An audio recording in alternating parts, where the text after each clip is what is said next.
When people are talking about women's heart health, they're generally talking about the whole cardiovascular system. And so one thing that we know about cardiovascular disease in general is that it's quite common in women. And since 1984, it has been more common cause of death in women than men, actually. And that has been rising over time, whereas men's cardiovascular deaths have been decreasing over time. In terms of heart disease, women will have chest pain just like men. So we talk about the fact that women are different than men, and certainly they can be, but chest pain is going to be the most common symptom still, and so women should not ignore chest pain if they have it. The prevention advice I don't think has changed over the last 50 some years, but good old-fashioned diet and exercise is what it comes down to.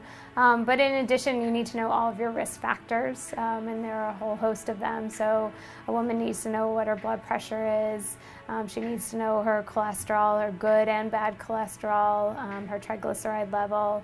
She needs to know how her sugars are running. Having excess weight and not exercising regularly are other risk factors. Maintaining a normal weight or getting to a normal weight if you're not at one. This is important for younger women to start early in hopes of maintaining, because once you're down by 20 or 40 pounds, it's a lot harder to lose it. And then just eating a healthy diet, and I think most people actually know what a healthy diet is, but they don't always follow it. The whole basis of our center is to take things that we know that are unique about women and identify those things or apply that information. There's been a decade now of research on how women are different from men. So we're really trying to use that knowledge that we have to make sure that we identify women correctly if they're having a heart problem, do the right tests on them to make sure that we get the right diagnosis. We also have a support group here for women that have been diagnosed with heart disease or had heart attacks or had bypass surgery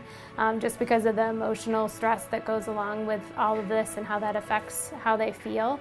That's an important part of their overall care. So it's not simply the medicines and diet and exercise, but also addressing that stress component. I think the biggest thing that we need to do is eventually just start naturally treating women like women, as opposed to having to have special centers like we have now where they have to come, and we're thinking about them that way, and hopefully their doctors and cardiologists will always think about them a little bit differently when they come in, once the information is well disseminated. But I think we have a few years until that time.